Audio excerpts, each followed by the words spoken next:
I'm joined at the beginning of the program by Jeff Shepard, and I've known Jeff for a long time. Jeff is the country's leading authority on what we all call Watergate.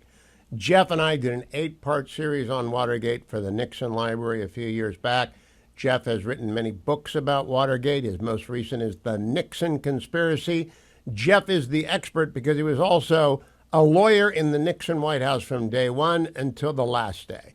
And he has spent the rest of his career making sure that the record is accurate and true about Watergate. But I did not call him principally to talk about Watergate. I called him to talk about President Obama and John Brennan. Because last week, Director of the CIA, John Ratcliffe, referred Mr. Brennan to the Department of Justice for investigation into whether or not the former CIA director made false statements to Congress about what happened in the aftermath of Donald Trump's first election in 2016. To discuss that, Jeff joins us now. Jeff, how do I find you, my friend, and where are you? I'm right outside of Philadelphia, where I've lived for the past 50 years, since leaving Washington, D.C. in 1977. All right, now, Jeff, the most recent book, as I said, The Nixon Conspiracy, sold very well. Your website is Shepard on Watergate. Shepard has one P in it, SHEPARDON, Watergate.com. I want to begin by asking you your understanding of the allegation against Mr. Brennan and President Obama. What do you understand is being alleged? Well, and I only know what's been covered in the news, Hugh. I don't have any inside information, but it appears that the allegation is that Obama triggered a change in intelligence reporting from career CIA people that said Russia wasn't trying to help Trump to Russia was, and Trump was involved. But the key, just like what we're going to talk about with Watergate, the key is President Obama's alleged involvement. We've heard off and on about the Russian hoax for almost 8 years. But suddenly, with the release of previous sealed information, it's right in the center of a national blowup. But the blowup is not the event. The blowup is the apparent proof, not known to me, but the written proof of Obama's involvement. And if I may, that's roughly what happened in Watergate. Watergate had been ticking along for 2.5 years. It was well known that Bob Haldeman and John Ehrlichman, the president's two top advisors, had approached the CIA and convinced them to tell the FBI not to interview two people. That was known. It was considered to be a little embarrassing, but harmless, because when the FBI did interview them, nothing came of it. But suddenly, on August 5th, we released a tape. 1974, August 5th, 1974. I'm sorry, 1974. Nicknamed the Smoking Gun. That what we didn't know would happen was Haldeman ran the idea past President Nixon before they talked to the CIA. And it was Nixon's involvement that blew across the nation, resulted in his resignation 3 days later. I mean, it was... So obviously the big difference is President Obama has been out of office for 9 years. At the time, President Nixon was accused of manipulating the CIA, and I'm going to have you unpack that. He was the president, so there was much more interest in it. But President Obama remains at the center of political events in the United States. His legacy is very much up for grabs. This is a huge story for history, maybe a story for next year's political cycle as well. Let's start by clearing up what Nixon actually did and whether it ought to have excited the uproar that it did. It actually excited. It led to his resignation after the release of the Smoking Gun tape. Sure. And we start, there's a break-in on June 17th, 1972. 5 people are arrested on site. Nobody has ever alleged Nixon knew about that proposed break-in, but some pretty senior people on his campaign did. So you had the break-in and then you had the cover-up. And the cover-up collapsed and infected lots of Nixon's people. And that's really what people think of when they think of Watergate. But back to the end, there turned out there were tape recordings made in the Oval Office, big litigation over whether those had to be turned over. The Supreme Court ruled they did. And so Nixon's lawyers, for the first time, heard this one key tape from 6 days after the break-in, back in June 23rd, 1972. I'm pretty familiar with the tape because I'm the third person to hear it. I prepared the transcript, and I'm the one that called it the smoking gun. Now, I was Oh, just I a didn't know that, kid. Jeff. I'm sorry? I didn't know you called it the smoking gun. I labeled it the smoking gun. My name appears only one time in Woodward and Bernstein's book, The Final Days, and they're trying to trace back who came up with the name. And the last quote is one of the speechwriters said, I first heard it from Shepard. And Okay. I was keen off of Fred Bizart. He was the counsel to the president. And when he heard the tape, and the president didn't want anybody to hear that tape, but when the court said it had to be turned over, he said to Fred, you go listen to that tape, there may be a problem. And Fred misunderstood. He misinterpreted this key tape. And it's taken 40 years for that to come out, that it was misunderstood. But when the lawyers heard it, they demanded it be released. It's the president clearly agreeing with Haldeman's suggestion. They don't want to interview these two people. The way to turn off the FBI is to get the CIA to tell them it's one of their gambits. Don't interview these two people. But pretty bad. Did I mean, those that's two people? justice. Let me put it this way then. Sure. Is there a parallel between Nixon and Obama that legacy media ought to be scrutinizing right now very closely?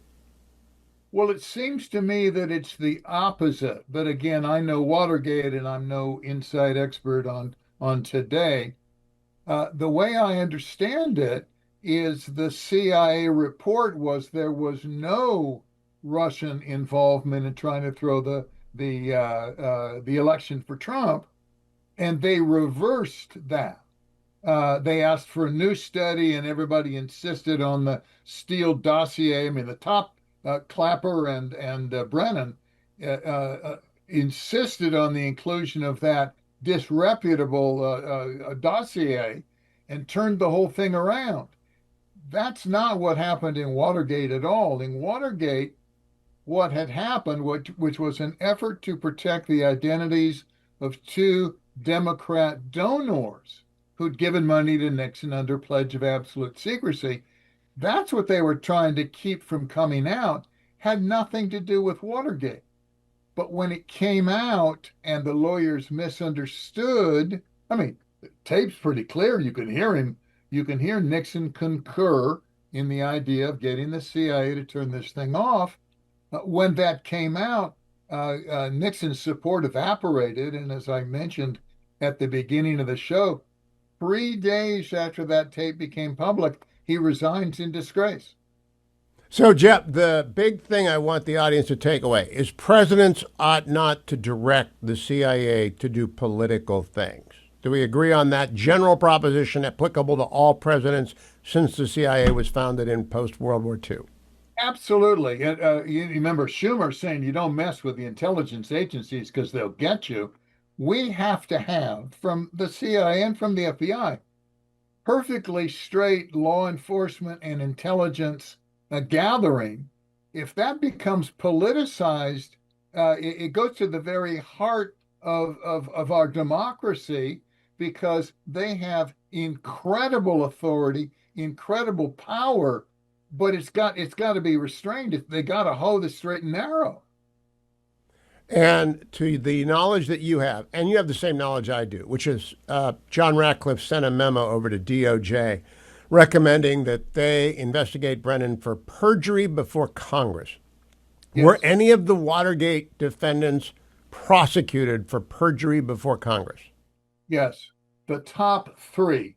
The cover-up trial involved in the beginning the indictment of three particular people. But after the trial and after the smoke cleared, only three were convicted. Nixon's top people, John Mitchell, who was his attorney general, Bob Haldeman, who was his chief of staff, and John Ehrlichman, my boss, who was the head of domestic affairs. Jeff, this goes to the media, and so it's not really that important. I'm just curious. You are the expert on Watergate. You spent your life documenting it, examining it, making sure the true story is told. Since the referral of Brennan by Ratcliffe to the DOJ, has any legacy media outlet, major legacy media outlet, contacted you to discuss the parallels? Oh, no, no, indeed.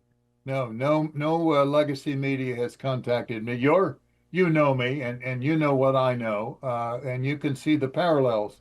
But I don't think I will be contacted by legacy media. They don't want my part of the story. It's not deemed helpful because it shows parallels to what went on in the past. Now, I believe we will eventually see John Dean on many different stations saying, "Oh, this is nothing compared to Watergate. Watergate was far worse." Because I think John Dean's a liar, and I think he makes money off of this. What will John Dean say? I just want you to kind of predict. You don't know. What do you think he'll say about my argument that there's a parallel here that people ought to be aware of? Oh, I think he'll deny it. He will say no. Watergate was theft of democracy and all these terrible things. Today, this is a trifle, a bagatelle. This is Trump and his people trying to make something out of nothing. Jeff, you used the word bagatelle. You said bagatelle. We have Steelers fans listening. They won't know what a bagatelle is. So do you want to explain what that is? Well, it's a trifle. It's something very, very small. It's as Pat Moynihan said once about the peace dividend. It's as effervescent as the morning fog over San Clemente. Now, I actually don't think that. I don't know if it's true, but if it's true that Brennan manipulated this so as to make it appear that the Russians were actively seeking to elect Trump, will it be significant if Obama ordered him to do it or if Brennan did it on his own? It's significant either way. The tide has been rising around John Brennan and Clapper and these senior people from the Obama administration who keep hanging around and denouncing Trump. And what they did is coming to light. And over time, this is one thing that was very interesting about Nixon, Hugh. He always believed the truth would come out, that there was no sense in trying to cover it up. It's going to come out.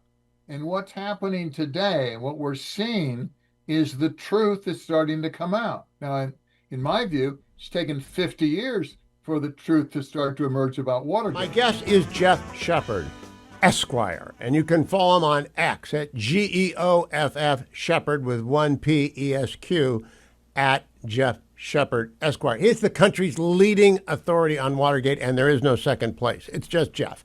And Jeff said during the break, and you can listen to it on my YouTube channel when I'll put the interstices of the program together for one viewing, that the tide has been rising around Brennan and Comey for some time. And the Ratcliffe referral is the tide lapping over the bank. Jeff, when Haldeman, Mitchell, and Ehrlichman were they convicted for lying to Congress, or were they convicted for lying to the FBI and the government investigators? What the special prosecutors decided to do to focus on those three. They were the three of those indicted for obstruction of justice for the cover-up. They were also indicted for perjury, each, I believe, for 3 counts. Some were perjury before the Ervin Committee, particularly Bob Haldeman. Some were lying to the FBI or lying to the grand jury. But each had 3 distinct charges of perjury, and they were convicted on all counts. The reason I bring it up, I want the audience to understand there is a predicate for prosecuting former government officials for lying to Congress. Maybe they got prosecuted for other stuff as well. They might, and Brennan might get prosecuted for other stuff like conspiracy to undermine the presidency of Donald Trump. I don't know. I don't know what DOJ, but they were prosecuted for lying to Congress and other things. Clearly. Is that right? Well, remember what happened? The tapes were secret. The recording was disclosed, but Nixon wouldn't turn over the tapes. And then he asked Bob Haldeman to listen to one key tape, March 21st, 73, and then to testify as to what he heard, testify before the Congress. And Bob said, well, here's what it said, and here's what it said, and here's what it said. And at one point, Nixon says, we could do it, but it would be wrong. And he said that, so he really didn't authorize payoffs to Watergate burglars. The What did difficulty, HR lie to Congress about? absolutely, he misinterpreted the tape. Ah. When that comes up on the tape, he's saying we shouldn't offer clemency to one of the burglars. We could do that, but we shouldn't do that. That would be wrong. And they charged him with perjury for mixing up or adjusting the order of Nixon's comments on that tape. That would be a very hard charge to make, but in those days, the trials were in Washington, D.C. It's so heavily Democratic, and the judge was so biased against the Watergate defendants, they really didn't stand a chance. Now, I want to come to your petition in a moment, but I want to ask you one more question. I do not believe President Obama ought to be charged with anything because I don't believe we ought to pursue former presidents. It's not in the best interest of the country, no matter what we find. I don't think he ought to be prosecuted. Nixon was pardoned by Jerry Ford, not because he was necessarily guilty of anything, but because it was in the best interest of the country to put it behind us. So I don't want to go after Obama, and I don't want to summon Jill Biden before the committee. I just think it's tawdry. What do you think about that proposition, Jeff? Well, thank you for saying that, Hugh, because that I echo your feelings precisely. I want to see improper conduct by the heads of the CIA and the FBI prosecuted to the full extent of the law. That's open season. But I don't think we have an interest in going after the former president, whether it's Biden or Obama. I agree that's tawdry, and it's tangential. It really isn't what's coming out so far. It is analogies and connections, but this is one of those conspiracy theories where you really got to watch it because they make leaps of faith that don't exist. And now, Jeff, what have you filed with DOJ? Because we only have 3 minutes left, and I want people to know what you have filed with DOJ.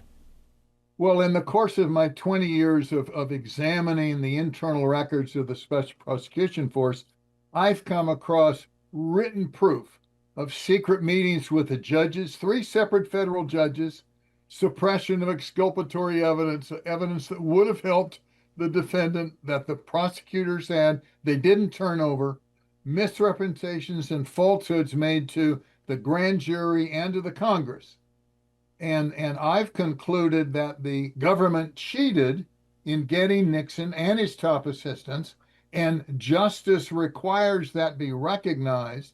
So 2 weeks ago, I filed a petition to pardon the Watergate defendants. Now, some are guilty, some are really criminals, but none of them got the due process guaranteed by our Fifth and Sixth Amendments.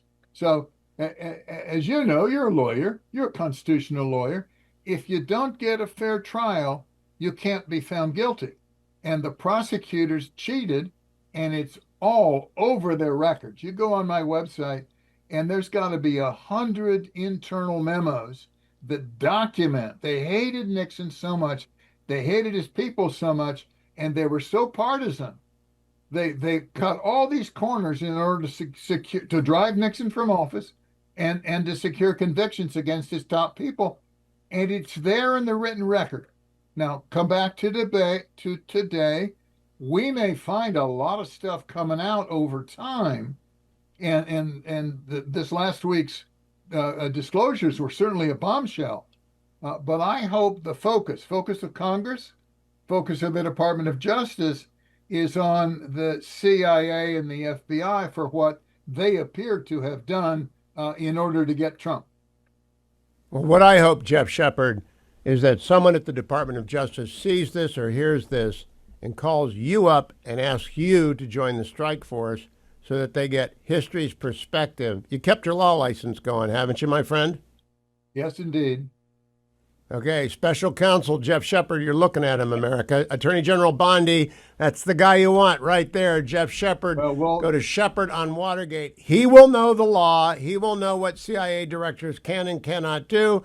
He will know what presidents ought to do and ought not to do. And Jeff, I thank you very, very much. Jeff Shepard, again on X at Jeff, Geoff, Shepard, 1P, ESQ, at Jeff Shepard, Esquire. Thank you, Jeff. Now I got to tell people I'm in the Relief Factor studio, and there's my Relief Factor, and you know what I do at this time every day. I get my Relief Factor out, and I take it because it's the beginning of the show, in the first hour of the show, and I'll remind you in hours 2 and 3, but there are the 4 Relief Factor pills, and I pop them in. And I take a sip of Trader Joe's water, and then it's done. And why do I need that? Because of Dwayne, because he made me redo the studio on my own, and I strained my back yesterday lifting this entire studio desk and everything that's on it, and it hurts. But Relief Factor has made it hurt significantly less than it did yesterday, and I'm going to take it twice again today. And you can get the same result, I think, if you use Relief Factor as regularly as I have, which is every day for 10 years. 1-800, the number 4, and the word relief to investigate why it helps your body's natural anti-inflammatory system heal the minor aches and pains that nag you during life. 1-800, the number 4, and the word relief, or go to their website, relieffactor.com. Find the starter pack for $19.95. It's less than $1 a day at relieffactor.com. One of my great sponsors is the organization Americans for Prosperity. Its leader, its CEO, is Emily Seidel. She joins us now to talk about a big new initiative by AFP, otherwise known as Americans for Prosperity. Good to see you again, Emily. Tell me about One Small Step. What is it? Why are you doing it? Why now?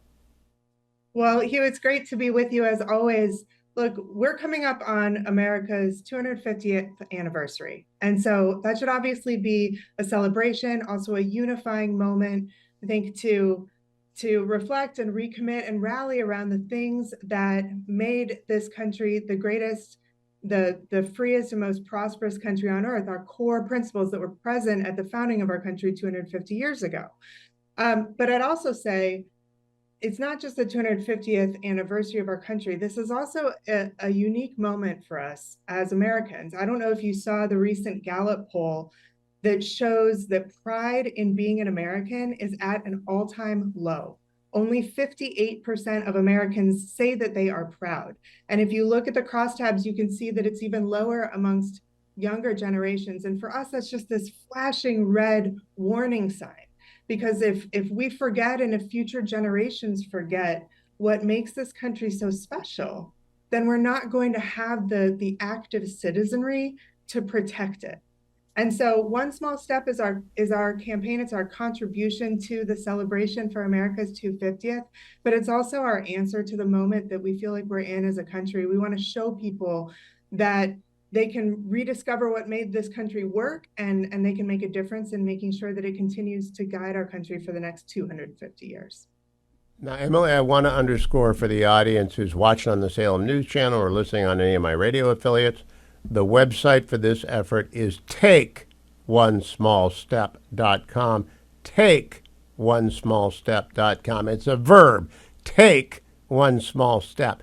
When they go to takeonesmallstep.com, what will they find, Emily, and why? Well, they're going to find a lot of stories of Americans across the country who have taken a small step with Americans for Prosperity and have improved something in their backyard, in their communities, or in their state. I'll give you one example. There's a single mother in Montana. Her name is Bianca, and she was struggling to make ends meet. And so the one small step that she took was she decided to start talking about it, talking about the challenges. And that put her into a movement in Montana to drive income tax reform in the state, which resulted in not just a solution for her own situation, but relief for thousands of families across the state of Montana. And so you can go to the website, you can be inspired by those sorts of stories. And then it's also the invitation to take action. The very first thing that we've done is we've challenged our state chapters across the country. As you know, Hugh, Americans for Prosperity has state chapters literally from coast to coast. And we've challenged each one of our state chapters to engage the folks in their states to take 250,000 steps for freedom in each state before the 4th of July next year. And so we'd love for your listeners to go to the website, get inspired from the stories of people who are already engaged, and take their first step to make a difference in their backyards. Now, the law of Luntz is you've got to say something 7 times in the same segment for anyone to remember it. So I want to do it 2 more times. TakeOneSmallStep.com. TakeOneSmallStep.com. An example of a single mom struggling in Montana is a great one. Give me another one, Emily. And I had breakfast this morning with Jonathan Bush, probably going to run for governor of Maine. Maine is a really messed up state, very poor state, but it's got 2 senators in the center, Susan Collins and Angus King, and they'll be running campaigns, and Jonathan will be running a campaign, and other people will be running a campaign. But what kind of things, not political things, can people do to take one small step? Yeah, well, so a step for freedom could be just knocking on the doors of your neighbors and talking about the challenges that they're facing and seeing if you can come up with a solution or something you can drive forward in your community. It could be going to a town hall or joining a phone bank or signing a petition. There are a number of different ways to take civic action, which is at the core of what it means to be an American in this country. It's how our founding fathers developed the plan for how to build this great nation. I'll give you one more example from right next door to Maine in New Hampshire. This one actually hits close to home for me. I'm a recent cancer survivor. There's a man named Michael in New Hampshire who was recently diagnosed with terminal cancer, unfortunately. This is an incredible thing to say is one small step because it's actually extraordinary. In between his chemo rounds, he goes in person to lobby lawmakers to expand right to try so that people who have received a similar kind of a diagnosis as his, they have every opportunity to save their lives by trying any treatment that's out there. I'm pleased to say that because of Michael's hard work, that bill has just passed in New Hampshire and is currently awaiting the governor's signature. So we've got stories like that from across the country. All collected. That one's about life and death, literally. All collected at TakeOneSmallStep.com. Thank you, Emily. The country mourns the passing of Hulk Hogan today. Hulk Hogan's not his real name, but it's the name you know him by. And he was young. He's 71, I think. Here is, of course, the moment from the National Republican Convention last year in 2024, for which I think Hulk Hogan will always be remembered. Cut number 20. What happened last week when they took a shot at my hero and they tried to kill the next president of the United States? Enough was enough. And I said, let Trumpomania run wild, brother. Let Trumpomania rule again. Let Trumpomania make America great again. Now, if you are unfamiliar with Hulk from his, then former president, now current president Donald Trump, clapping and smiling for Hulk. He was a force majeure for many, many decades. And there were more Hulk Hogan figures running around when my boys were little than there were Army men. And he just dominated. He dominated. And Ric Flair and a bunch of other people have been commemorating him all day on X and other social media, and he will be missed. Now, Donald Trump, same time I'm sure he mourns Hulk Hogan, was at the Hill and Valley AI Forum today. Cut number 1. As we push even further into this exciting frontier, let us never forget that all of this prosperity and progress has come from the culture of freedom and hard work, merit, ambition, and risk-taking passed down from one generation of Americans to the next.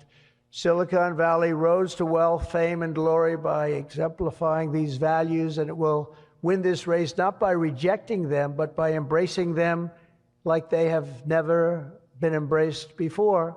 We must put America first. Cut number 5 of the same speech that the president made today.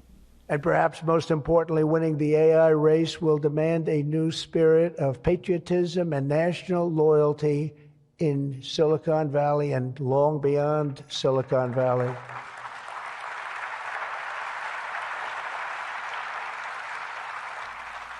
For too long, much of our tech industry pursued a radical globalism that left millions of Americans feeling distrustful and betrayed. And you know that. Everybody knows that. Everybody in this room certainly does. Many of our largest tech companies have reaped the blessings of American freedom while building their factories in China, hiring workers in India, and slashing profits in Ireland. You know that? All the while dismissing and even censoring their fellow citizens right here at home. Under President Trump, those days are over. We need U.S. technology companies to be all in for America. We want you to put America first. You have to do that. That's all we ask. That's all we ask. At the same conference, the CEO of NVIDIA, his name is Jensen Huang, made these remarks, cut number 16. As a CEO of a global company, what do you see are America's unique advantages that other countries don't have? America's unique advantage that no country possibly have is President Trump. And let me explain why. One, on the first day of his administration, he realized the importance of AI and he realized the importance of energy. For the last, I don't know how many years, energy production was vilified, if you guys remember. Yeah. We can't create new industries without energy. You can't reshore manufacturing without energy. You can't sustain a brand new industry like artificial intelligence without energy. If we decide as a country the only thing we want is IP, to be an IP only, a services only country, then we don't need much energy. But if we want to produce things, something as vital as artificial intelligence, then we need energy. And so I'm just delighted to see to accelerate AI innovation, to accelerate the growth of energy so that we can sustain this new industry and go after the new industrial revolution. For as long as you've been listening to this program, you've heard me say again and again, energy is freedom. So when President Trump appointed Doug Burgum to run Interior, Chris Wright to run Energy, put them both on the Energy Dominance Council.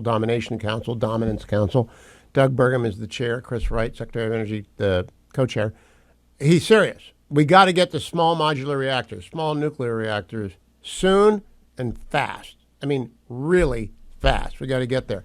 As I said today, I had breakfast this morning with Jonathan Bush, who's going to be one of many candidates running for governor in Maine. And I was talking to him about, he hadn't declared yet, but I think he's going to run.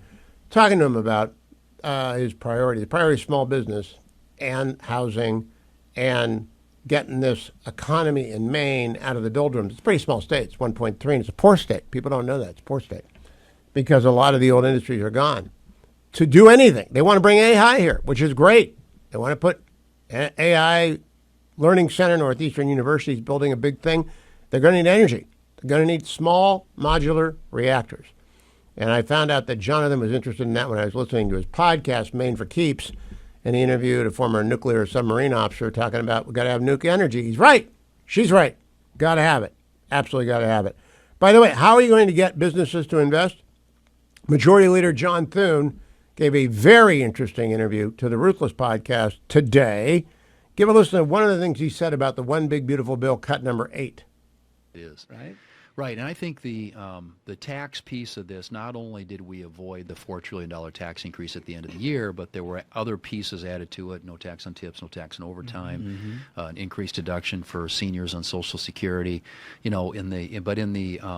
example, in the business space, a lot of what we did is made this stuff permanent. Yeah, and I think one of the reactions you're seeing in the market right now is in response to the fact that there is now economic certainty around the tax code.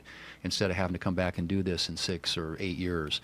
And so you take, bonus depreciation or interest deductibility or R&D expensing or the 199A deduction that small businesses take advantage of. And then there's an additional expensing thing in there now for small businesses. Did you happen to get any podcaster deductions in there? Very unfortunate that we got no podcasting deductions in there, but we did get a lot of investment incentives into the One Big Beautiful Bill. It's one big beautiful bill. Pollsters and their Democratic accomplices in legacy media trying to tell you that people are upset with it. They're not.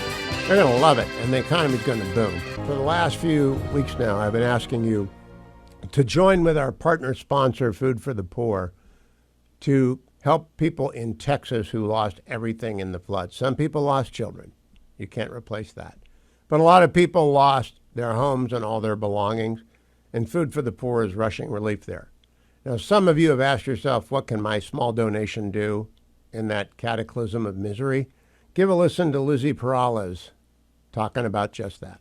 Anyone in the community that was impacted by the floods are coming curbside, pulling up to get essential items, everything from cleaning supplies to food, clothing, baby items, diapers, hygiene kits. And we're also providing items for the first responders on a voluntary basis, and also local law enforcement that are there doing search and recovery. So even the first responders are coming and getting items like food, electrolyte, water, cleaning items. So it's a critical response, and we're meeting that need by being open 7 days a week.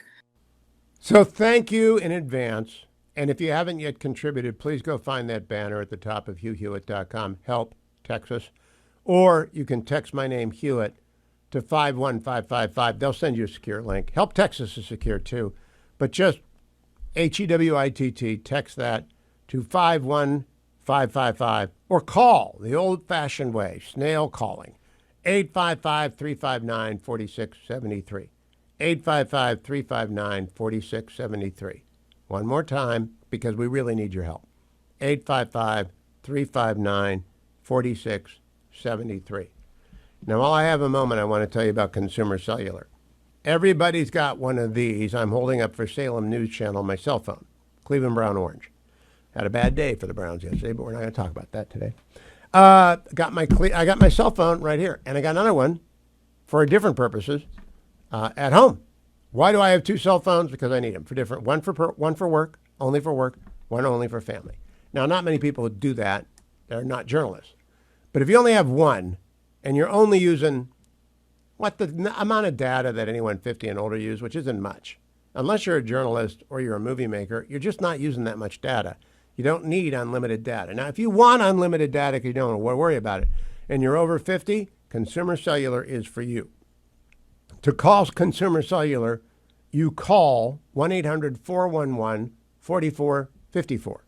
1-800-411-4454. 1-800-411-4454. Or you go to consumercellular.com/Hugh, and you use my code HUGH25. That will get you $5 off your first 5 monthly invoices. But the most important thing is not just the $5 a month for 5 months. That's a good thing. It's the rates, right? So if you want 2 unlimited lines and you're 50 or over, 2 unlimited data. Get as much data as you want. Watch every movie all day long, play video games. I don't know any 50-year-olds that do that. All you have to do is call Consumer Cellular because you get 2 lines for $60. Keep your phone, keep your number, keep your data, keep your contacts, or not. Get new stuff. So call 1-800-411-4454 to get started, and do use my code HUGH25 or go to consumercellular.com/Hugh. Pleased to welcome back to the Hugh Hewitt Show Senator John Husted from the great state of Ohio, my home state, and I'm always glad to see you, Senator. Senator, congratulations on getting one big, beautiful bill over the goal line. When are you going to go back to Ohio and explain to people everything that's in it? Because there's a lot that's in it. Well, I'm hoping to go back as soon as possible, but we may be stuck here until August if the Democrats won't relent and support President Trump's nominees. We need to get those done. But the One Big Beautiful Bill, frankly, is a great piece of legislation for working class families in states like Ohio and around the country for that matter. But look, it eliminates taxes on tips, eliminates taxes on overtime, provides a $2,200 tax credit for children. All of those things help working families. It increases the standard deduction for them. Bottom line is they're going to have more take-home pay that stays in their wallets because it's not going to go to taxes. And with the things that we did for small businesses and for manufacturing companies and so forth to reshore things in America, that's going to create more jobs. So overall, I think the credible estimates show that it could add between $7,000 and $11,000 to the pockets of every Ohioan when you consider wages gained and taxes no longer having to be paid. So, Senator, I'm going to come back to that, and we're going to go in Ohio to sell that message because we're on all across Ohio. I think I cover Ohio more comprehensively in terms of audio and visual than any other state in the union, and that's a good thing. Wasn't by design, but I'm very happy about that. I first want to ask you about the nomination. My friend Mike Waltz, and Mike's been my friend for a decade. My son has worked for him on and off, and so I know him very well, but I know him from the Nixon Library when he was on the Nixon Foundation Symposium, the Nixon Seminar. So we got to get him up to the UN. I gather he got out of committee today 12:10. When can you vote on on Mike Waltz becoming Ambassador Waltz? Well, we'll do it as soon as possible, but I think you know that the Democrats have been obstructing. I heard this stat the other day that in the history of the Senate, since all the way back to Herbert Hoover, there's never been a situation where there have not been confirmations with voice votes or by unanimous consent, which means, hey, let's just get through this. The Democrats are trying to run out the clock on everyone, and I'm sure they'll try to run out the clock on this one, but we're prepared to stay. And think about this. We're 6 months into the past 6 months into the presidency, and he still doesn't have the whole team on the field because of the obstructionist nature of the Democrats. So Republicans in the Senate, I think we've had more days here than we've had at any time during the 21st century, and we're going to stay here until we get them confirmed. My hat is off to Leader Thune for doing that, Senator, and I'm very happy that Mike got a Democrat vote. Senator Jeanne Shaheen of New Hampshire, who is retiring, actually voted for Mike Waltz to proceed. That is, I believe, the first Democratic vote for a Trump nominee since January of 20th of this year, which is remarkable. And we're getting our lunch eaten at the UN by the Chi-Coms, and so we need Mike up there, and I'm glad to hear it. I'm not sure there are any judges I care about other than Mr. Bove. Is there anyone else on your radar other than Waltz and Bove that you really want to get moved? Well, I don't want to pick out anyone in particular, but look, we have people in the Department of Commerce where we're trying to do trade issues. We have people at the Department of Defense when we're trying to deal with Russia and China and Iran. We have people at the EPA when we're trying to figure out how to improve energy production in this country so that we can lead in AI. So there are positions all across the field that have not been filled due to the obstructionist nature of the Democrats. And that's why I just keep emphasizing this president deserves to have his team. Let's get this going. If we want to move America forward, we want to compete against China. We want to stop Russian aggression. We want to have an AI energy strategy. We want to put people to work and create jobs. Then you got to have people at work doing this every day. And there's no reason that these confirmations aren't done other than the Democrats just won't let us have a vote.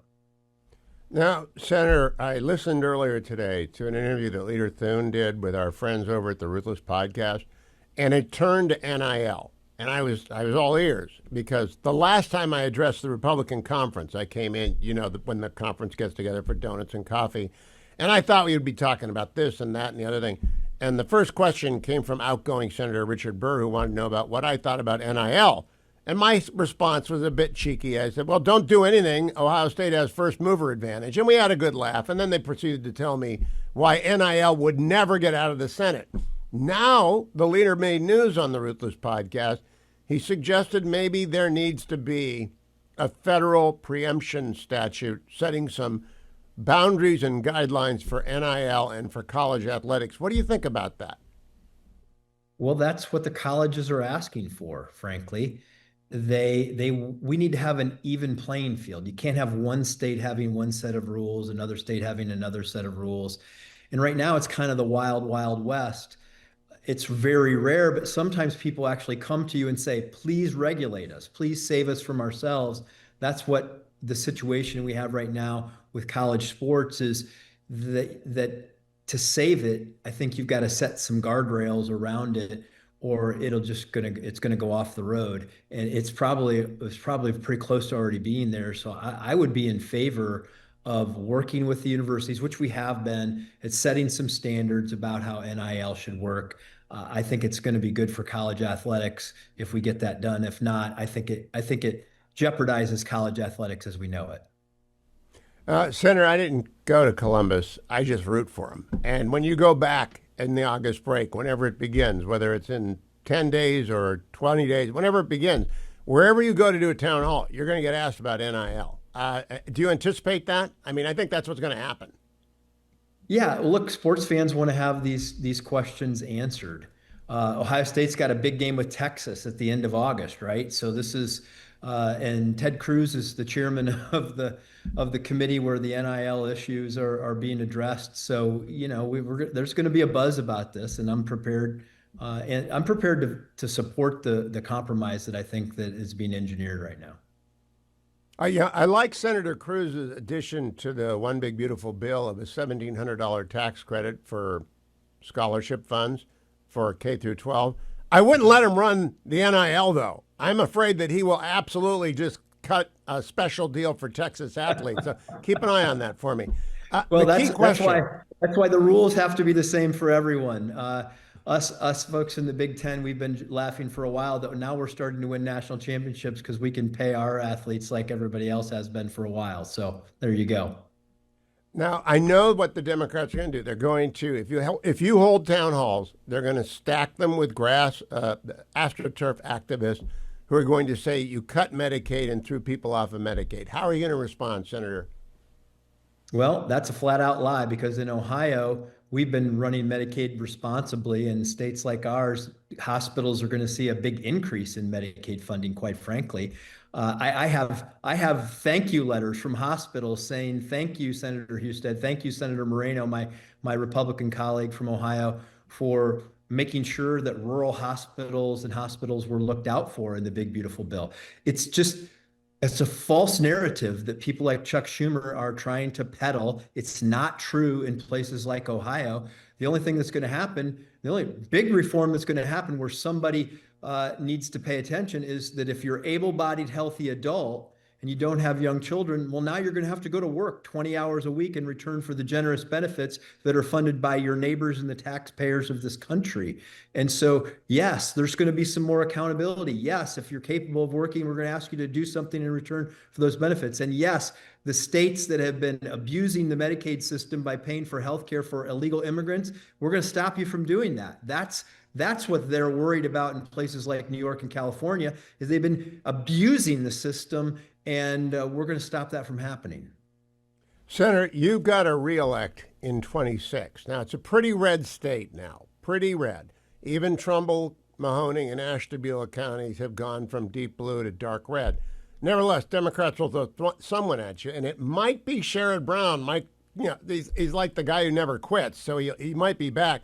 Who do you expect to be up against? Frankly, I don't know, and I'm being flippant in this. I don't care, because it's about, I'm an athlete. I'm a football player. I prepare for the big game. I don't worry about who's going to be on the other side of the field. We'll work hard every day. We'll do our job right. We'll put the campaign together that we need to win, and we'll work our tails off. We'll do what it takes to bring home a Republican victory and keep a Republican majority in the U.S. Senate to support the president's America First agenda, and I'm ready to fight and win. Senator John Husted, thanks for joining me. Keep me posted, and I hope you get back to Ohio sooner rather than later after you get the nominations done, so I appreciate the time. Don't go anywhere, America. John Husted's probably got to go back to the floor and vote on some of these ridiculous obstacles the Democrats are throwing up against Donald Trump's nominees. Thank you, Senator. I'm holding in my hand the hottest book in America, Butler, the #1 best-selling book on the New York Times list in all of America. Butler, the untold story of the near assassination of Donald Trump and the fight for America's heartland. The author of Butler is no stranger to the Hugh Hewitt Show. It is Selena Zito, Yinzer of the Year, and congratulations, Selena. You are awesome. You are number one, and I am so proud that we get to talk about it. But we have to begin with a sore spot. You have a secret. You have a secret, and I'm going to expose it right now. No. You always say you're a Yinzer with roots deep in Pennsylvania and Pittsburgh, but in fact, you are a Buckeye. Your great-grandfather, John Easter, and your grandmother lived in New Waterford. You are a Buckeye. If your grandmother is in Ohio, you are a Buckeye. And you fessed up in Butler, and I don't know if anyone else read it close enough to get that. Anyone else caught you out yet on being a Buckeye? No, because most of the family stayed in Pennsylvania. That's the only ones that moved. In fact, John Eister was a free silver Democrat who ran for the state house in East Palestine. 1896. But your grandmother was born in Ohio. She may have gone over to the dark side. She may have moved back to civilization, but she was born in Ohio, and it's like being a Jewish mother. If you're born of a Buckeye, you are a Buckeye, and that's it. You're from Ohio. So congratulations to a Buckeye on having the number one best-selling book in America. Next, something that not many people know. Donald Trump himself, the President of the United States, says you have the best hair in America. How many times has he told you that? Every time. Every single time I interview him. There's this joke between the two of us. He always greets me with, Selena, you're the best hair in America. And then when he's about to go on stage, he always says, you want to come on? I'm like, no. Now, your poor, long-suffering daughter, Shannon, has a starring role, not only in the near tragedy. Well, it was a tragedy. Corey Compatore was dead. 2 other men were wounded, and I want to check in on those men with you in a moment. But your daughter, Shannon, was there that day, hit the ground, and one of the president's advance men threw you to the ground and kept his knee in your leg until the Secret Service gave the all clear. That's pretty dramatic. How bad was the bruise?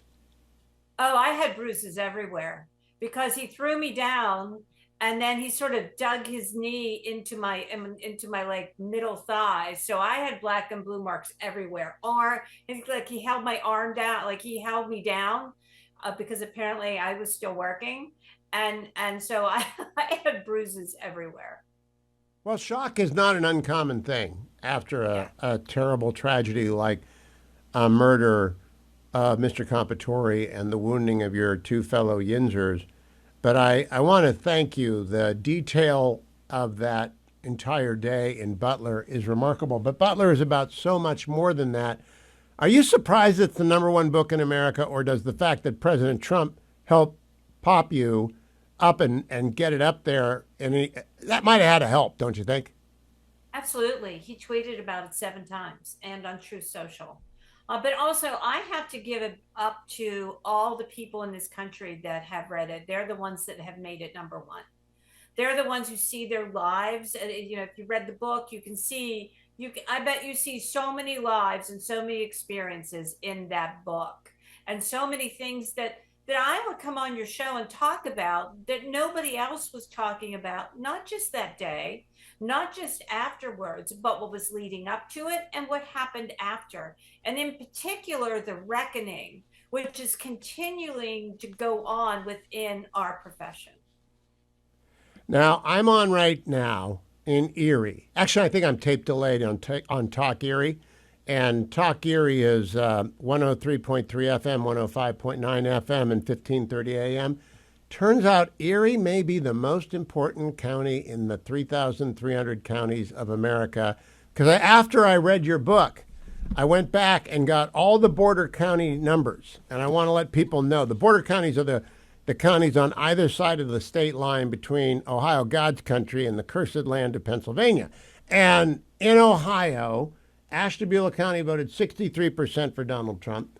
Mahoning County voted 54%. My home county of Trumbull County, which is as deep blue as anything, voted 58% for Donald Trump. Over on your side of the line, Crawford 69%, Lawrence 66%, Beaver 59%, Washington 62%. Poor old Pittsburgh. Oh my gosh. They went 60% for Kamala Harris. But then Erie is 50-49. So everyone else, why is Erie 50-49? It is the perfect sort of mix of everything in this country. It has been a blue county forever and a day. The only time that it was red was in 2016 when Donald Trump narrowly won it over Hillary Clinton. But this is the county that tells us everything about not just the state of Pennsylvania, but also the country. So as goes Erie, so does Pennsylvania, and so does the rest of the country. It is so critically important, and understanding how place matters and rootedness matters in Erie County helped me understand how that county was going to go. Now, I want people to understand the theme of Butler is place and rootedness. And the most important statistic isn't voting counts. In fact, the most shocking thing I found in the book, and I've been sharing this with a bunch of people, 60% of young adults in America today live within 10 miles of where they grew up. 80% live within 100 miles of where they grew up. I had no idea, Selena, because, of course, I grew up in Warren, and I went to Boston, and then I went to California, and then I went to Michigan, then I went to Washington, D.C., and then I went back to California, then I went back to Virginia, and now I go to Maine, California. I go to Warren at least once a year, but that's my home. People ask you where your home is, but most people never do that. You're one of the 80%, aren't you? Oh, yeah. And my whole entire family is that way. Everyone I grew up with is that way. There are very few people that are part of my social network that live further than 25 miles than where we grew up. We're very rooted people. And that is a nuance that both Democrats and Republicans have not understood. However, the Republicans have gotten better at understanding it, and it persuades how you vote in a way that people can't figure out how to poll. But it was an overwhelming sentiment in this election cycle, in particular among young people. You expect it among people my age. You don't expect it, you aren't looking for it in a young person, but I see it in my 30-plus-year-old children. People are going to understand it when they read Butler. Butler's a fabulous book. If you have not yet read it, go to Amazon, order it. It's the #1 book in America. Don't be the one who hadn't read Butler by Selena Zito. Everything Selena can be found at zitoselena.com, but follow her on X at Zito Selena, who has authored the #1 book in America, Butler. She's no stranger to our audience. She's a great friend of mine, a great friend of the show.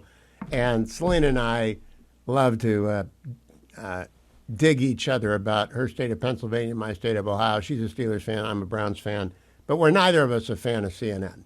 And I did not know until I read Butler that they signed you to a contract, and then you were all the rage after you and Brad wrote the first bestseller, and then their use of you declined until the end of your contract when you weren't on, but you were kept off of other staff. Why do you think that happened, Selena? Well, first of all they talked about was Russia. And I kept saying, I know nothing about Russia. You brought me on board to talk about why people's sentiments have changed and what's going on in the country. I have no level of expertise on Russia. I think this is all hogwash. And pretty much after that, I was never on again. And did they ever tell you that? Did they ever say, Selena, you can leave your contract. We're done covering America. We're going to go back and cover the obsessions of the uber elite in Washington, D.C., New York, and L.A.? No, it just happened. And I think the same thing happened to Mary Catherine Ham as well.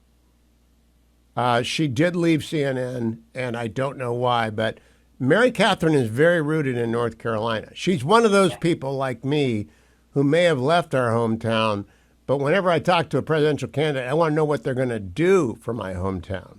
Now, you talk to President Trump a lot off the air. How much do you talk to him about Yinzerland when you're just talking off the air? Oh, a lot. He really has a connective tissue with people, in Pennsylvania and Eastern Ohio, right? Like the industrial Midwest, Appalachian Midwest, right? Or Appalachia.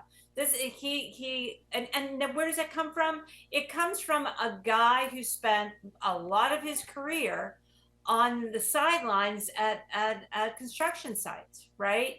These are the guys that made his buildings look beautiful. And so he had an affinity for them, and he has always been much more interested in their lives and what makes them tick than the people in the New York elite. Remember, he's an outer borough guy, right? Think of the movie The Age of Innocence. If you remember that, if those values still hold true, in that new money is much more highly regarded than old money, and they never really let him be part of the club. Selena Zito is in the house. She is the author of the #1 book in America, Butler. She may be President Trump's favorite reporter. She certainly talks to him more than anybody I know. Do you think you have talked to the president more than any other reporter? I don't know. I mean, there are New York reporters that have covered him forever, right? You're right. They make that distinction. But since he's been president, I think it's you. Maybe, which is kind of funny. No. I want to read what I think is, I always try and find critical paragraphs in a book. This is on page 107 to 108. Worse, elitist reporters and others clearly blame the people who had put Trump in office the first time and might just do it again. They miscalculated how much their perspective insulted those voters and potential new voters regarding their sense of place in society. Bingo, Selena. That's not going to endear you to elitist media inside the Beltway in New York. But boy, are you over the target. Have you heard from anyone about that? No one from the elite media have done any story or talked to me about the book, nor have any of the networks, which is why, once again, this is this happened because of regular people, because it's such an unvarnished look at our country and who we are and where we're going.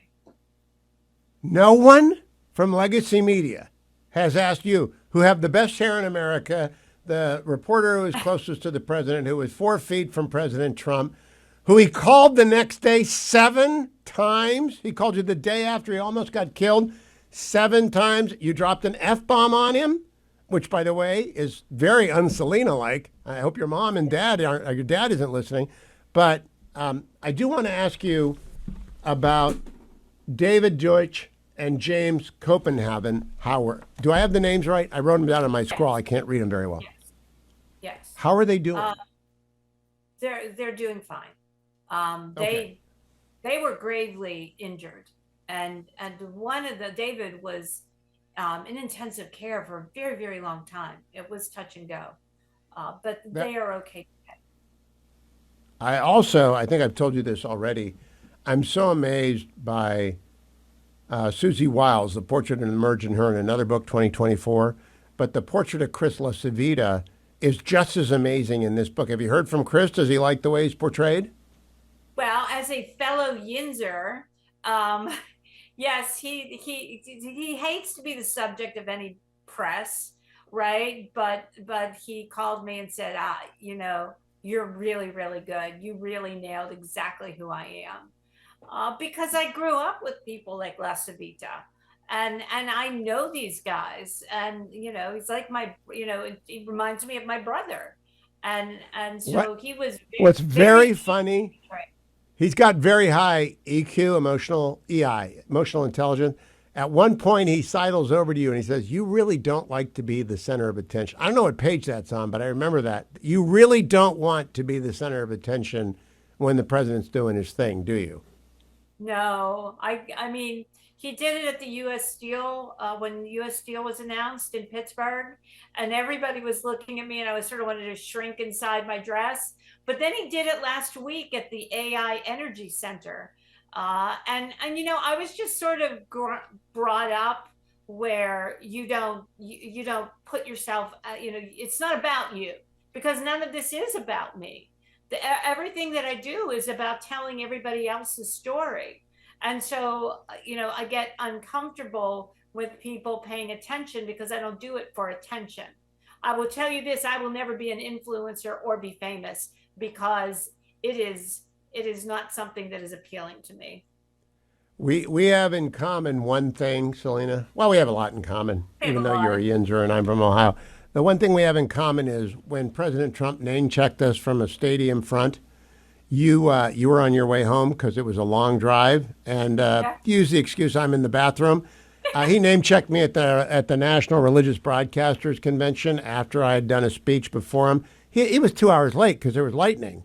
And you know what? I go to bed. I got to get up in those days. I had to get up at 3 o'clock in the morning. So I was gone. Hugh Hewitt, where are you? Someone told him I was in the bathroom. That must be like the universal excuse, right? Well, it is, because it's the one that everybody can relate to, right? But oh gosh, I was like 30 miles down the road driving home so that I could write the story, because there was no Wi-Fi there. It was in the middle of the state. And so I'm trying to get home so I can write the story. I got a 3-hour drive, and I'm 20 miles down the road, and my phone just literally starts blowing up. Your daughter Shannon is in the car, and you're laughing hysterically. People should read just for that. Don't go anywhere. I'm going to keep Selena during the break and talk to her one more time on the other side. There's so much in Butler. I'm just touching on it. We'll go back to new stuff, new news next week. But I want to talk about Butler this week. Stay tuned. Selena will be right back. The Hugh Hewitt Show is now available on TV. Go to SalemNewsChannel.com or download the app. You can also watch on Roku and Fire Stick. Salem News Channel, the antidote to the mainstream media.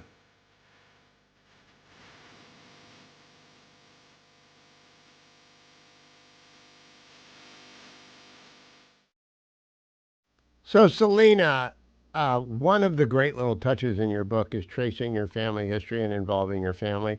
I love the fact that your son-in-law is never on time. I just think that's fabulous because lots of reasons I think that's fabulous. I hope he forgives you for telling the whole world he's never on time. But why is Shannon, who comes from an Italian-American family that is really from Ohio, why is she called Shannon? Oh, so both of my son's name is Glenn. So their father is Gaelic. He's Irish. So it went much better. And you consented? A good Italian girl consented to a Shannon. Yeah, they're much more Italian than Gaelic. They're very Italian children. All right, now let me talk to you about a term of art that I think you've coined. I've never seen anyone use the term political athlete before. You call both Vice President Vance and Governor Shapiro political athletes. What do you mean by that? And I interviewed both of them for the book. They're very nimble. They're very muscular in the way that they comport themselves with voters. They have great instincts. They have great abilities to give soaring speeches and or be able to have a frank conversation with someone. You rarely see those qualities in abundance. So, I just think Vance and Shapiro have those qualities in droves. Are you anticipating a 2028 head-to-head by those two? No, because the Democrats aren't smart enough to nominate Shapiro. They just won't. Well, there is a growing anti-Semitic, deeply embedded illness in the Democratic Party. If you look at my X feed today, I retweeted a podcast of some young Americans that say the craziest anti-Jew stuff I have ever heard in America, and they're laughing and slapping, and they're talking about Hitler and why he tried to exterminate the Jews. It's crazy, and it's everywhere in the Democratic Party. Butler, the #1 best-selling book in America. Selena was with President Trump minutes before he was shot, 4 feet from him when he was shot. The president called her after he was shot, and then the next day called her 7 times. If you want to find out what they talk about, go get Butler. It is one of the more revealing looks at Donald Trump you'll ever read. I think Selena has the president absolutely to rights. She knows him, he knows her, and all they've ever done is talk to each other in reportorial settings. Now, Selena, you also have the number on Tim Walz, and you have the number on the Democrats who selected Tim Walz. Now, you and I are real Midwesterners. Tim Walz is from Minnesota, which is upper Midwest. I don't want to deny, or Nebraska, which is not Midwest, but he went over to Minnesota, which is upper Midwest. And this line should win the Pulitzer for you. Quote, Tim Walz is a guy who looks and talks like what they think a Trump voter looks and talks like. It's page 132. I think that's brilliant. Would you unpack that for the audience? I'll repeat it. Tim Walz is a guy who looks and talks like what they, unspoken who they are, they think a Trump voter looks and talks like. Please explain. Right. So they meaning Democrats and reporters, Democrats in this case, were sort of looking for someone who embodied what the working middle class looks like. However, shared their values as opposed to what traditional Midwesterners, what their characteristics are, and when they look at politics. And so it was almost as if they went out and bought a Halloween costume and said, let's put this guy in this Halloween costume and make him talk like he's from the Midwest, which he is. However, what he's saying does not line up with the costume. You know, it's sort of like dressing someone up as Snow White, but she talks like Bugs Bunny. It just doesn't work. And I think the other thing is, I kept talking about he's a football coach. He's a football coach. I will tell you, and making it seem like he's Wilford Brimley, right? You're like beloved. Football coaches, for the most part, aren't always beloved in the community. I just want to lay that out right there. Well, I want to say about Tim Walz, my friends from the Midwest do not attack other people as weird. They don't do that. And you really zeroed in on the fact that the elite media loved the weird shtick. So did Chris LaCivita, because he knew it would blow up. Would you expand on that a bit? Yeah. So think about what's the last insult that you can throw out there in American culture? Hillbilly, right? Yep. Like that's the one you can throw out. And that's the same as saying they were weird. And that was not going to resonate with people that were on the fence, weren't quite sure where to go. And it pushed people over towards Trump just because they're so tired of people in the middle belly of the country being something that is other. Now, I want to ask you a prediction. You and Brad Todd wrote The Great Revolt, and it's still must reading. Now you've written Butler. First, Missouri went from blue or light blue to purple to deep red. It's ruby red. Then Ohio did the same thing. I think Pennsylvania is following the same course, and Michigan might be. Wisconsin may last longer. But do you think the Democrats can ever win in the Midwest again? Not with, I mean, what is stunning to me is I had a level of expectation by like February or March. They were going to go all Rahm Emanuel and go to the center of the state of the issues the way he did in 2005 and 2006. They've not done that. They've gone further left, and it is blatantly obvious that they still don't get what happened. It is blatantly obvious that the press doesn't, and they continue to make it worse for themselves. They continue to make it worse for the Democrats, and they're only expanding the support for Republicans as opposed to shrinking it. Were you shocked that Colbert was canceled?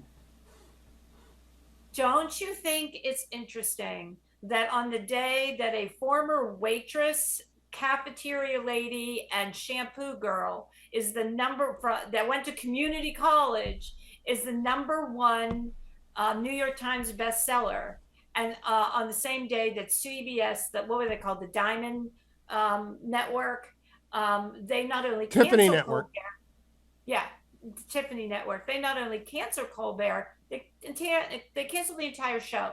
It shows how much we have been disrupted in the media landscape.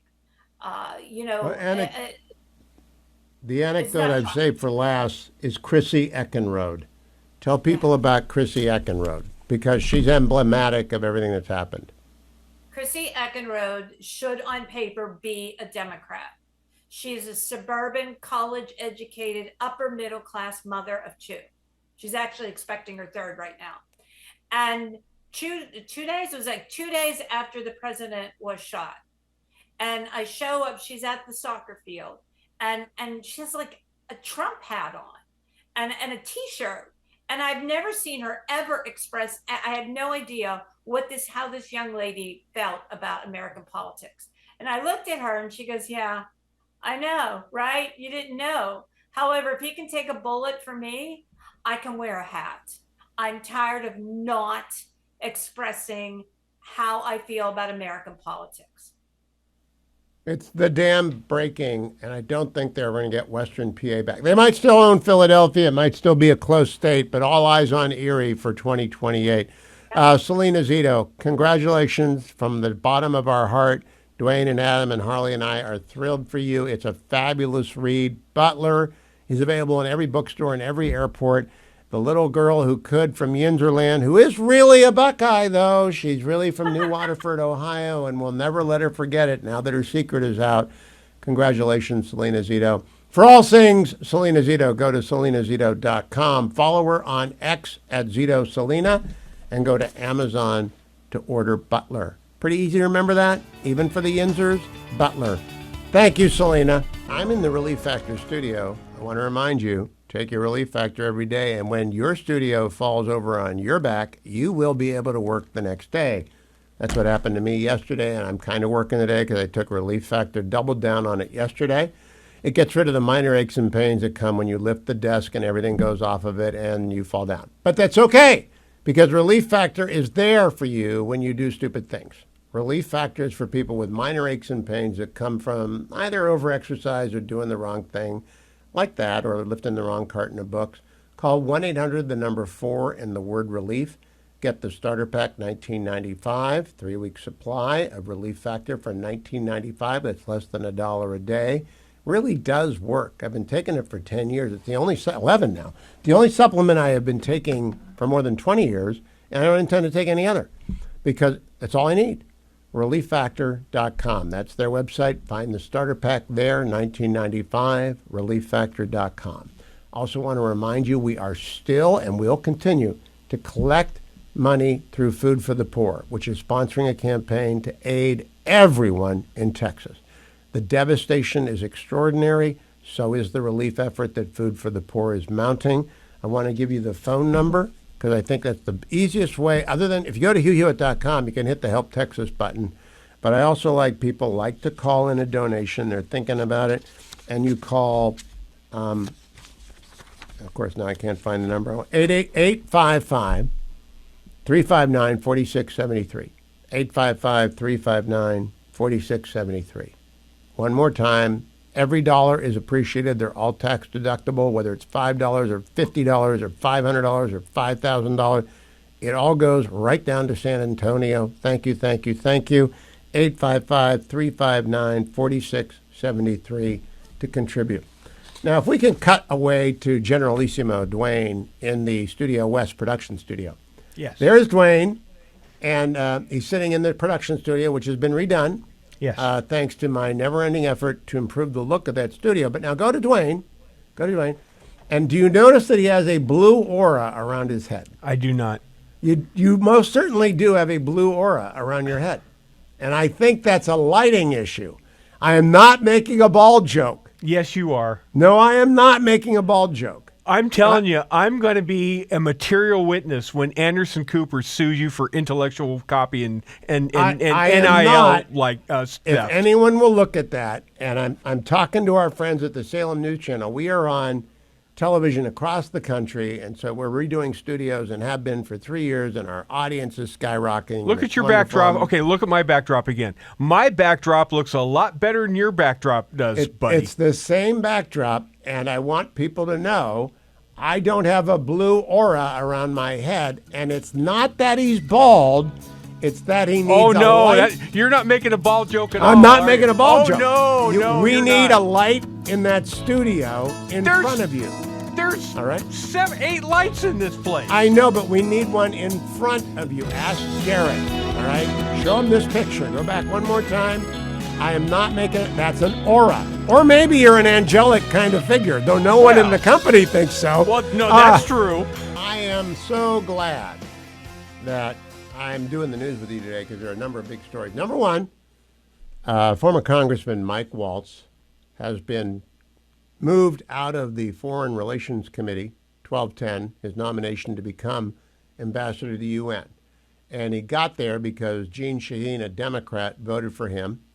And I thank Senator Shaheen for being smart and doing that. We need our man at the UN, and we need them there soon. I hope he gets a floor vote next week. Probably be 2 weeks. And I hope that the Senate does not go home until we are representing the UN, because China is at work there, and they are a malign influence, and they're lining up people, and we need our Ambassador Waltz at the UN. It is true he is my friend, and my son has worked for him, but I've known Mike for a long time, member of the Nixon Seminar. He is a fabulous proponent for America in the mold of Jeane Kirkpatrick and Daniel Patrick Moynihan. That's story number one. He got out of foreign affairs. Story number two, Colombia has reached a settlement with the Trump administration to pay $200 million in a fine. They do not admit guilt, but they did agree to the appointment of a monitor, which is like a special master in a desegregation case, to make sure that the Jewish students at Columbia are protected. That's a big win for Trump, big win for higher education, a big win for the Jewish students at Columbia and across America. And the DOJ is coming for every college and university that will not protect its Jewish students and are involved in racial discrimination of any sort. Big and unfortunate story number three, it appears as though the hostage negotiations have broken down because, of course, Hamas came back and changed the terms. They changed the terms of the deal that Witkoff, Ambassador Witkoff, Special Envoy Witkoff had negotiated between Israel and the Hamas representatives in Qatar. And Hamas decided, oh no, we want double the number of people to be released, and we want these killers to be released. And Israel said, we're going home. We've been recalled. They didn't say they won't deal, but Witkoff is angry, and he doesn't get angry very often, but he is angry. So those are the big headlines of the day. Stay tuned. Another big headline, our friends over at the Ruthless Podcast made some news today. Josh Holmes, Comfortably Smug, Michael Duncan, John Ashbrook on your radio dial, left to right. Like and subscribe if you wish to opine at the Ruthless Podcast on YouTube. Majority Leader Thune was in the building with them. There is a bit of a continuity break if you're watching the podcast. But at the end of their conversation, Majority Leader Thune just drops a bomb about name, image, and likeness. Can we play cut number 21? Can't feel great about this. No, and those power four now, I guess it is, schools keep sniffing around, trying to recruit people. And yeah, the transfer portal on the name, image, and likeness (NIL) have really transformed college sports. Yeah. And honestly, I think we're going to need a solution on NIL because every state now is putting their own. And you got states like the SEC that spans 11 states, and every state's passing laws that gives their state a competitive advantage. Just to benefit their school. Exactly, yeah, individual schools. And so North Carolina, if you're listening, all that NIL payment should be tax deductible. I stand with that state legislature. Dream on, Smug. That's right. But fastest way to get something hotline. Yeah, that's right. Yeah. You might have bipartisan support on that one. But I do think that you look at what's happening in a lot of these mid-major universities, and South Dakota State's a good example.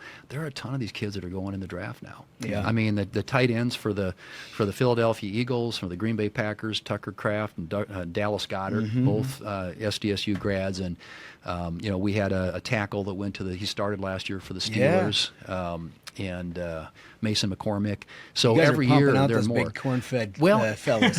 Well, and the power conferences are starting to recruit them and pay them. So it's working. But as I mentioned earlier, one of our college presidents thought it'd be a good idea to start creating a developmental fee that the schools pay for when you get the schools that develop them ought to get compensated. Just a little something for the effort. A little something. Yeah. Right? Yeah. In all honesty, though, do you think, because there is a drive from even the Big Four, as you mentioned, of conferences to try to get some framework of a federal solution here, we don't have 50 state rules, and is that something? I understand it's not right maybe at this point. Now you got to take care of the American people's pocketbooks and safety and security, but at some point, is this something you could see the Senate considering? I actually do. I think the challenge you have, here's the fault line really. So Democrats in the relevant on the relevant committees in position to do something about this, in most cases, want to unionize the athletes. Yeah, right. So they want an employer-employee relationship to be created. And that works maybe for the power conferences, for the big schools, and in some cases, so they can get people to pay dues to vote against their interests. Yeah, exactly. Yeah, exactly right. Okay. Yeah. And in some cases, even with some of the mid-majors, you could argue they could take care of football, maybe basketball there. But what about the Olympic sports? What about the Title IX sports? And I think there's a huge argument, a discussion to be held in this country over, what is the future of college athletics? And I do think there's an argument because so many states are enacting their own laws. I mean, state of Missouri now, you can start paying kids in high school. Yeah, it's crazy. If they go to a college or university in the state of Missouri, I think there's an argument for Congress to act. But I hope we can find a way to land this thing that doesn't entail a unionization in creating this sort of a new business model. I think one thing you could do for sure is just create transparency, is have a standard uniform contract that athletes, schools, parents, everybody knows what the deal is. Because right now, it's like the NFL without a contract. Yeah. They go from one year to the next year, and they just go to whoever's going to pay them the most. Yeah. And so I think everybody sort of knowing what the deal is, so this isn't in the opaque, dark world. I think that's so of important money. because so much of this NIL stuff happens through intermediaries and these agents and stuff.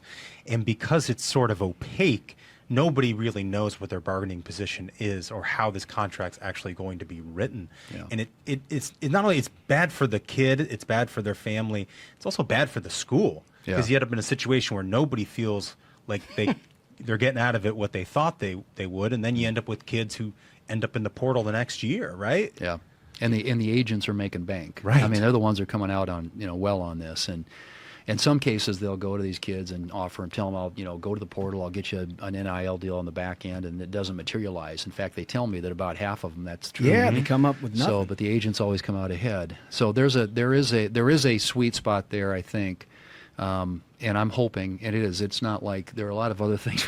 We got defense authorization and funding the government and maybe Russia sanctions and a lot of stuff coming at us that we're going to have to deal with. But I think if the relevant committees can sit down, start working through this, I'd certainly be open when we get a window to do it, to put something on the floor that would create at least some clarity around this.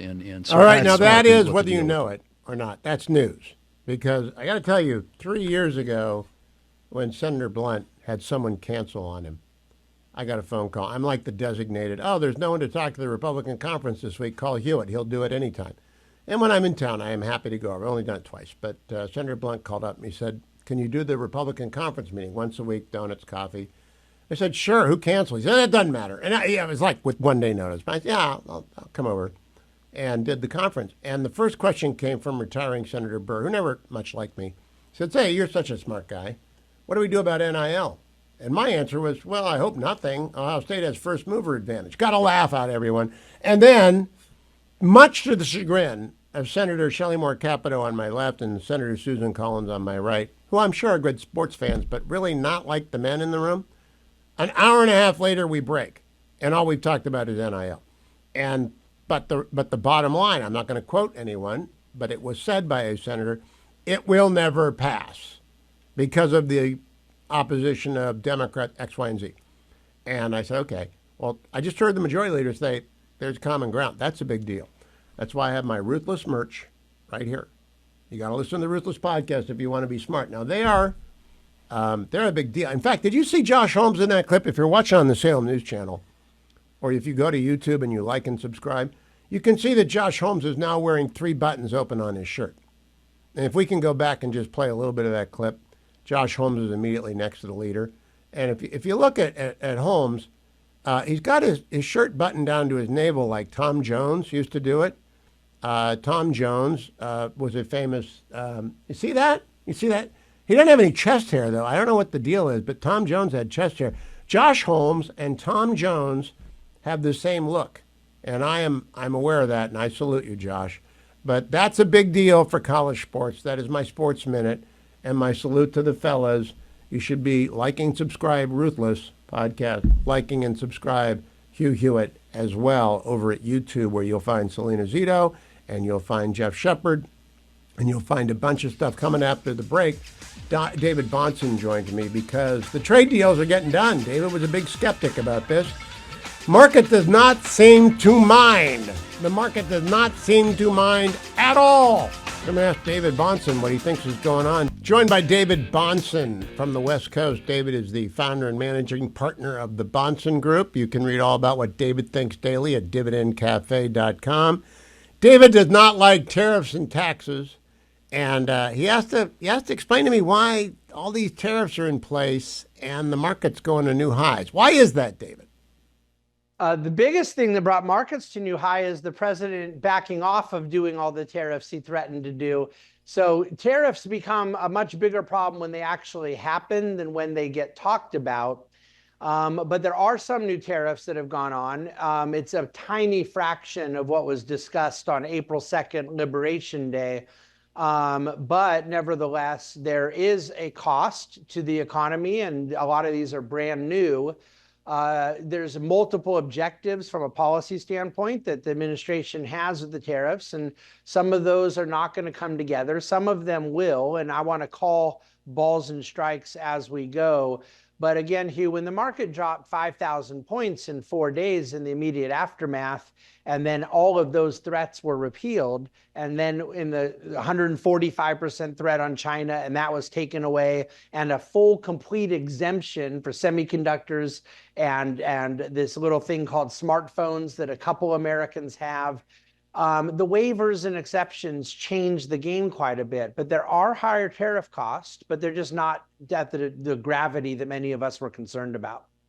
Now, I want to zero in on the Japanese deal because Japan was closed to American cars, and now they have to let them in with a 15% tariff, which is the reciprocal tariff. Do you like that portion of that deal? Well, here's the thing. There's a give and take to it, and I'm rooting for it to do well. I will tell you, Hugh, I would not be bragging if I were the administration that all of a sudden Japanese are going to buy Ford F-150s. Remember, their tariff on our auto imports for 50 years has been 0%. Their issue was that they were requiring emission standard checks on their end that was basically a deal breaker. And that part seems to have gotten negotiated in much better terms for US. But I will be very surprised if their consumer demand ends up being there for American imports. But I hope I'm wrong. But again, they had threatened 25% universal auto tariffs, and they lowered it to 15%. So that ended up being something where the market expected a worse response. And even though 15 is higher than 0, it's lower than 25. A lot of U.S. auto companies are a little concerned about the deal, but you saw how much the Japanese car maker stocks went up yesterday. Yeah, well, I think what the president has done with Scott Bessent and the trade rep is to socialize the idea of a universal 10% tariff, which is basically distributing the cost of American defending free trade in the world, open logistics. And I think there's another thing going on. At least I believe John Ellis. Do you read news items by chance, David Bahnsen, every day? Yes, I do. So John Ellis had a piece on Friday, another piece on Saturday, telling me and stunning me that the private sector investment in AI in the United States over 2 years will be $2 trillion, a private sector stimulus. I'm astonished. Were you astonished? Well, that's your business. Was he right? No, I think that number is about right. I don't know. I don't think that is astonishing at this point because that's been kind of the pro forma expectation. It's a private sector investment, but remember that cuts both ways. It's a private sector expense for the companies buying it, and it's a private sector revenue for the companies receiving it. And in the private sector, you expect that interchange of expense and revenue to create something. It's a very large amount of money where the ROI for the expenditure side is unknown. What the hyperscalers will end up getting out of it, there's risk in this, and I love that risk being isolated to the private sector. Right now, we're in the revenue side of it for the infrastructure companies making the chips. So that's why NVIDIA has been the beneficiary, but there isn't yet, like with the internet, clarity as to who are going to be the big users that end up benefiting. And that's where there's still a lot of upside opportunity for the American economy. But it's there's a lot of unknowns there, but I'm excited for where it will go. Well, here's my big question, the biggest market uncertainty for me. And I'm kind of a very cautious investor, David. It's that we don't have the energy to support AI. We don't have nukes. We don't have small modular reactors. The cost of electricity is going up dramatically. It's another thing Ellis covers, as does the Journal and many other things. What do you think is the hidden energy trap out there? Is there one? Am I over-worrying this problem? Well, no, you're not overworrying it, but I believe that we have to remember the history of how these things have generally gone is that market-based solutions come and surprise people. But that doesn't mean that they were wrong to worry, that there are situations that there's a deficit in how we're going to address it. There's a gap. The data center build out, the providing the power, and the utility support behind it. There's a lot in the sort of supply chain of services to get to that point. I just have learned over the years that market-based solutions out of a profit motive can do amazing things. And when the government gets out of the way, they can do even more amazing things. I'd be looking to the oft demonized private equity sector, private credit sector as an amazing solutions provider. Hugh, where did fracking come from? Was it purely just a Permian Basin oil and gas story? Or did there have to be capital markets to bring it when public markets had basically walked away, especially in the ESG moment? Private equity, private credit. There is going to be a phenomenal interchange between U.S. capital markets and U.S. energy need. So last question, David. I had breakfast this morning with Jonathan Bush. He's probably going to run for governor in Maine. And I said to him, Maine has a gazillion people who live here 4 months a year and then they leave because they have an estate tax and they have an 8% income tax. It's a crazy place to move to. However, if you lower it to 4% and you get rid of the estate tax, a lot of these people will stay. Now, American Legislative Exchange Council is one of my clients, one of my sponsors, and they're out there preaching the gospel. Do you think all the states are going to race to lower their tax rates to be competitive with Tennessee, Florida, Texas, Missouri? Ohio's gone to a flat tax. Does that have to happen if you want to get business? No, not all of them will, but all of them should, and a lot of them will. But there are a lot of states that will live off of the bank capital they have. Look, you and I both know as California refugees that California doesn't deserve the tax base it has, the population center. And we talk about how it's starting to have negative migration and bleeding some people out. But relative to the perversion of what they do in their tax code, it should be much worse. But there are people who love the weather. And, I'm sitting here in New York City right now where they've done a lot to try to chase people away. It's still the most vibrant economic city in the world. So there's certain places that will live off, that will take it for granted. But you're right. There will you be give states Comrade that become the Mamdani future Tennessees. You give Comrade Mamdani 6 months, David, you might be down in Virginia or Tennessee with me. That's what I think. David Bahnsen, dividendcafe.com. Thank you for joining me, my friend. You always bring illumination. Did a lot of driving this week that I didn't intend to do. I drove to New Hampshire to see Scott Brown, who's going to run for Senate in New Hampshire, and I think he's going to win. And I drove to Portland to have breakfast with a guy named Jonathan Bush. He started Athena Health, and he sold it. And I told you in the last segment, American Legislative Exchange Council is a sponsor of mine. And I told Jonathan about rich states, poor states, and he had never heard of it, which kind of surprised me. I said, you want to order richstatespoorstates.com. It's free. And our friends at American Legislative Exchange Council, because Jonathan was telling me Maine's got some really deeply dysfunctional laws on the book. It's a poor state. It's an old state. It's a small state. And they don't have enough housing. They have a lot of bizarre laws on the wall. I learned today from Jonathan, it is one of 4 states in the union that a doctor still needs a certificate of need to open up a practice. 46 states did away with that. It's really just an impediment to trade. And I said, I got to tell Jonathan Williams about that. Because if you're requiring a certificate of need from a doctor who wants to, I mean a real MD or OD, and they want to open up a doctor shop, they shouldn't have to go to the cartel to get permission. And I told them about richstatespoorstates.com, which is the flagship publication of American Legislative Exchange Council. And I really want you, if you want to know why your state is doing well or not well, and why you read about Tennessee and Florida and Ohio and Texas and New Hampshire doing school choice, or other ones booming, or other people lowering their taxes like Mississippi, it's all in richstatespoorstates.com. It is not hard to figure out what makes a state go round. California's crashing and burning, and 1.3 million people of the upper middle class have left because they can't afford it. They used to pay the weather tax when it was, 9, 10%. Now it's ridiculous, plus the cost of gasoline. They're just leaving, and they can't stop it. Don't take your politics with you, by the way. If you move to a red state that's booming, don't ruin it. Maine, you might want to study that. And Jonathan Bush, I don't know who's going to be the nominee. I'm going to talk to them all, but very impressive today, very impressive. richstatespoorstates.com. The market today. AmericanFederal.com brings you the market report every day. American Federal buys and sells gold. Their phone number is 1-800-221-7694, 1-800-221-7694, 1-800-221-7694. And I'm late getting to the market today because I've been doing all sorts of stuff, but the Dow went down 0.7, the S&P went up 0.07, the NASDAQ went up 0.18. Gold is at $3,375, a touch lower than yesterday. Not really. It's called a mixed market, where there really isn't any trend.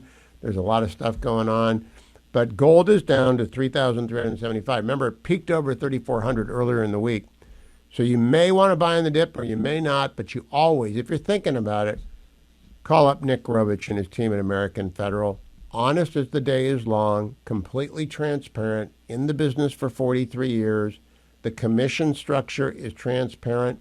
The more you buy, the less you pay in commission. The more you sell, the less you pay in commission. 1-800-221-7694. 1-800-221-7694. Now, I also want to tell you, I'm in the Relief Factor studio, and I did some work on it yesterday by myself, and I'm paying the price today. My back is whacked because I tried to raise the river, as Dwayne told me to do, by adding, I put them away, the props for the desk. I raised it up, and unfortunately, when I did that, see the prop on the bottom of the desk there? See that wooden desk? That is what a desk looks like. And the prop there is now higher, but when I put it under one leg, what do you know? Everything fell off onto the floor. And so then I made the wise decision, when everything was in a heap on the bottom of the floor, to put the other props under the legs. And when I did that, I really whacked my back. So I doubled down on Relief Factor, and I'm feeling better today. Not quite 100%. No trundling this morning. Maybe by tomorrow. It really does work. So you really ought to call 1-800, the number 4, and the word relief, or go to their website, relieffactor.com. Look for the starter pack 1995, relieffactor.com. Finally, don't forget our friends in Texas. So many people are suffering and hurting so badly in Texas. Food for the Poor is sponsoring a campaign to get them relief. Give a listen to this partners on the ground in Kirk County, Lizzie Perales.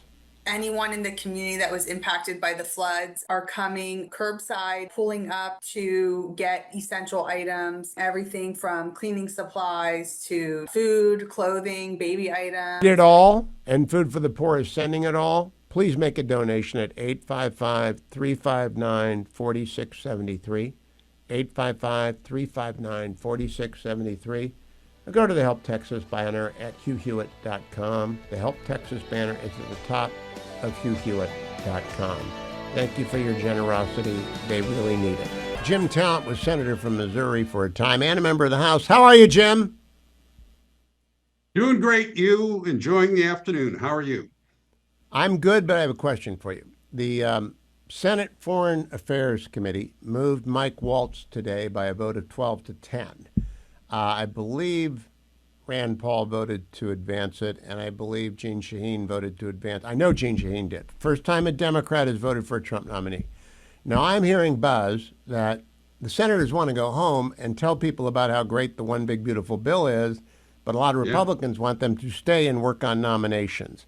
There's a tension there. How do you think they ought to resolve that tension? I want to get Waltz to the UN because we're getting hammered at the UN. After that, I don't mind so much. But what do you think they ought to do? Stay or go?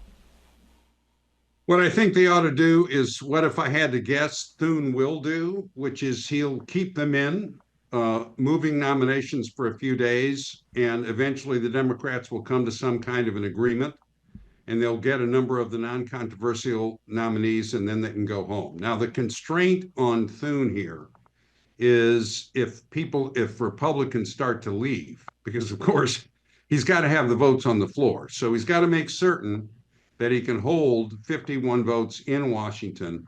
But I feel pretty sure he can do that. And I think if he doesn't do something like that, the Democrats are just going to continue this tactic, which, by the way, it's really a bad thing for the body. It just promotes hostility, and for no reason. It's not hurting the Trump administration as such. They're making these decisions out of the White House anyway. It's churlish is what it is. So, but I think Thune's probably going to keep him in. Now, I don't know how closely you follow what's empty and what isn't empty. There are a lot of Commerce Department things that are empty. There are some assistant secretaries that defend. But I think the UN ambassador is a big job. Do you agree with me they got to stay and get Waltz done, or do you think that can wait? Yeah, I think it's very important. And one of the reasons, and we're seeing this now, I'll just talk about a specific issue. You know, the hostage negotiations have broken up. Hamas is refusing to negotiate. And other than their intransigence and their brutality, the reason they're not negotiating is because they think the West, in particular the Europeans, are going to force Israel to back off of their demand that Hamas not stay in control of Gaza. In other words, Israel is losing the battle in the information domain, in particular among left-wing parties in the West. And we need a UN ambassador to start driving the narrative about who Hamas is, who's responsible for what's happening to Gaza. We need Mike Waltz there. It's very important, I think, if we're going to move ahead with a broader peace in the Middle East. Now, there was Jeane Kirkpatrick. There was Daniel Patrick Moynihan. There were some great UN ambassadors in the past. But Americans don't really care what goes on at the UN. I care because I think Europe cares. Am I right about that? That the UN matters to the world a whole lot more than it matters to Americans? It matters in the sense that it's a bully pulpit. If you get the right ambassador there, and I think Mike Waltz will do a fine job, it's a great way of getting our message out.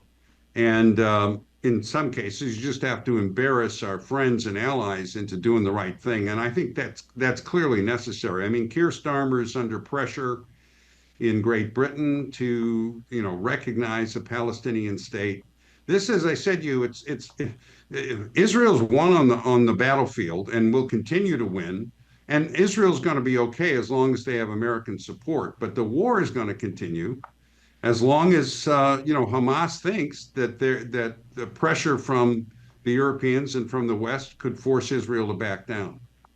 So the latest I read is that, and this is one of the reasons we need Waltz, is so someone can tell the world what the real story is and have it covered. But the latest I read is that Hamas had agreed to the structure of the exchange, 10 hostages, 200 prisoners released, and then they came back, or something like that, and they came back and they doubled their demand. In other words, they think that Europe is going to force Israel, and Israel recalled their negotiator, and Witkoff, Special Envoy Witkoff, is mad as can be, again, at Hamas, but they're terrorists. And so the defense minister in Israel said, I think his name's Katz, the gates of hell are going to open up here pretty soon. I guess that means full-blown, back to the war, Rafah's in rubbles. They can destroy all of Gaza if they have to defeat Hamas. Is that what's going to happen, do you think? Well, I think they're going to continue applying military pressure. Israel has emerged ever since the October 7th attack, Israel has emerged as the new hegemon in the Middle East, at least if they have American support, and they will as long as Donald Trump is president. So they are going to dominate. and protect their strategic environment. They're not going to let this happen again. Hamas is not going to stay in control. And they're gradually on the ground, they're winning. I mean, we're now contesting effectively for control of the aid, which, as you know, is how Hamas funds itself. They've cut Hamas off from resupply through Egypt. Iran can't help them. But the one area where Hamas is having success is in particular among the left-wing parties in the West.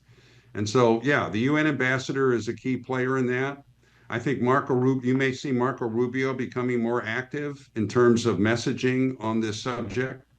It's a long-term problem as much for Jews in the diaspora, and maybe more so than it is for Israel. I think it's part of the reason for this anti-Semitism. Yeah. Yeah, I want to close on. If you go and look on my X account, I posted, I hesitated, so repulsive and disgusting, a podcast of young people talking about Hitler, ignorant, stupid, vicious, anti-Semitic, and no one rebuked anyone.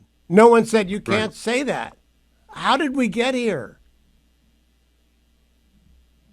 The corruption of the educational institutions, which the Trump administration is taking on effectively. You're right to highlight the Columbia settlement. But in particular, in a lot of these elite universities, they have been preaching, let's just say it, anti-Semitism, racism. It's one of the most discouraging and enraging things I've ever seen, because I thought we were past that, I really did. You and I are about the same age, and we thought those issues had been settled, but they weren't. And so I'm glad we've got Harmeet Dillon. I'm glad we've got Linda McMahon, and they're going to win.